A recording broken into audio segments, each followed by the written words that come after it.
Carm, I'm going to toss it over to you for your thoughts on the late game tonight. Seattle, man.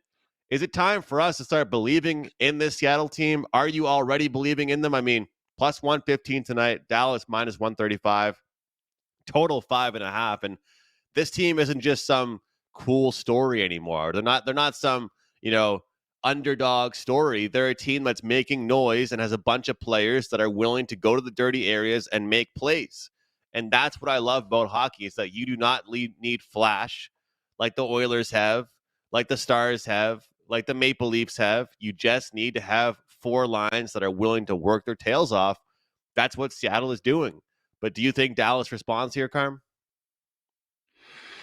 Well, I guess there's two ways of looking at it, Andrew. Do I think they respond? Yes, I think they're going to be better than they were in Game 3. How could you not be any better than you were in Game 3? It's kind of like Vegas. It's the overreaction thing. Don't overreact. I expect Dallas to be better. Is it going to be enough? And I say that because Seattle are playing fearless hockey. They're going out and they're playing the same way each and every game. It seems they did it against Colorado, and they're doing it here against Dallas. They're going to play the same way, put pucks into the zone, get pucks to the net, and if you're not up to their energy level, you're going to lose.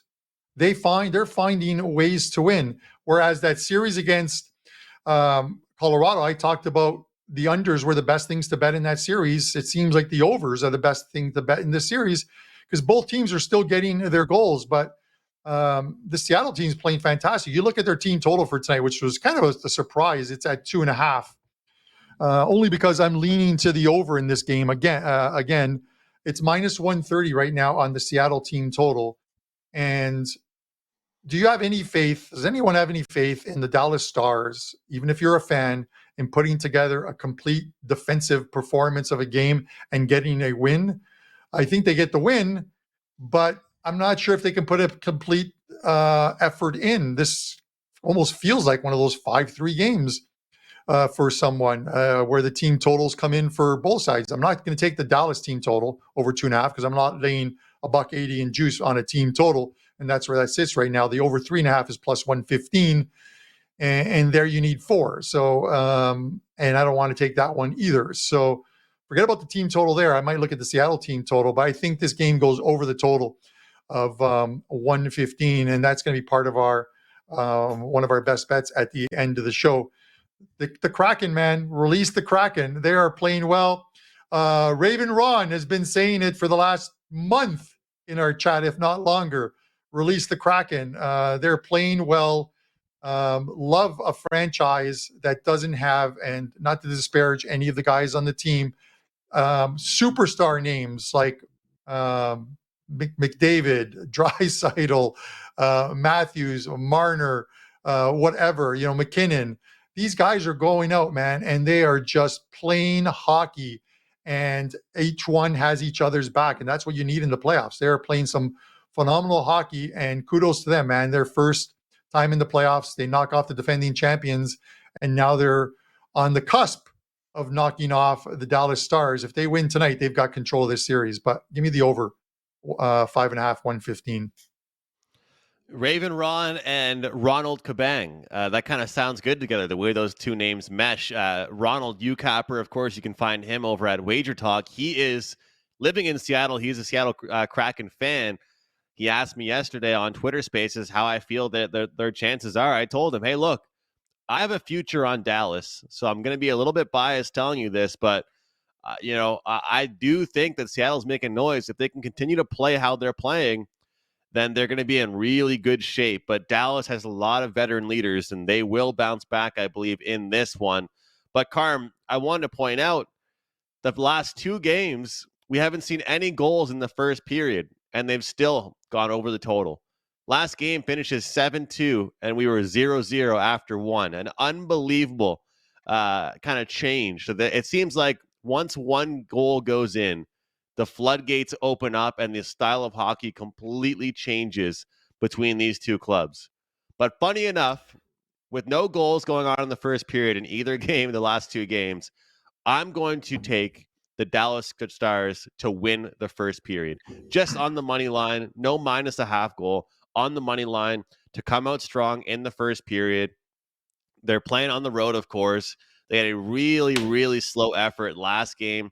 Although they held off Seattle in the first period, they did not look good in that second.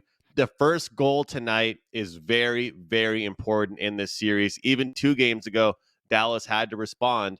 I'll take Dallas in the first period for my show play here on this one. But it should be a great game, and you got to love the fact that these teams play a complete different style. They've been playing really defensive for the first half of the game. And the second half of the game is just open ice hockey, pond hockey, Carmen. I've been taking advantage of it with the live betting Yeah. in-game over in the second half of the game. Yeah, you've been killing those second period totals. I fully expect you to buy dinner in Vegas at the August 19th meet and greet.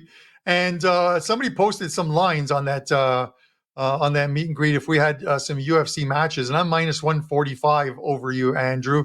But you got the longer reach, as our producer pointed out to me. So you're the only way you're going to beat me is just dance around that ring and avoid me, because eventually I'm going to get tired and fall over. It's the Homer Simpson, Dredrick Taylor thing from The Simpsons. But as far as the series go, Andrew, I just wanted to touch on this. You know, the funny thing is that you mentioned it.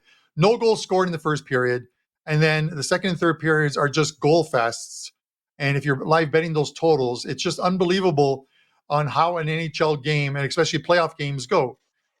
These If you're on the under, you're absolutely loving it, and then it literally goes to shits in the second and third period. And then conversely, kind of like a couple of my plays, the Leafs and Florida, you're on the over and you have 5 goals, literally 21 minutes into the game, and then they go 39 minutes without scoring. Or even the Oilers one last night, still with about 23 minutes left, needing 1 goal, couldn't even get that. If I was talking to myself in third person right now, Andrew, I'd be playing like the world's smilest violin. We don't want to hear it, Carm. We don't want to hear it. Listen, I had final note. I had a Carm, you fantastic know what's wrong, though? round one You of the spoke it into playoffs. existence. You spoke it into Yeah, existence on the show yesterday. You're like, this always exactly. happens The if it's world's 5-1. smallest. Yeah, yeah. It's the world's smallest violin. We don't want to hear it, Carm. I had a great first round. My second round is terrible. I will admit it. We don't turtle here, and that's why I love this show. I don't need to do it on Twitter. I can do it here on a show with everyone watching, because there's a lot of clients who are watching, and I can admit, good first round, bad second round, but we still have time to turn it around and then have a good conference finals and a Stanley Cup finals, and we're having a winning year overall. So, with that said, world's smallest violin. What are we doing next, Andrew?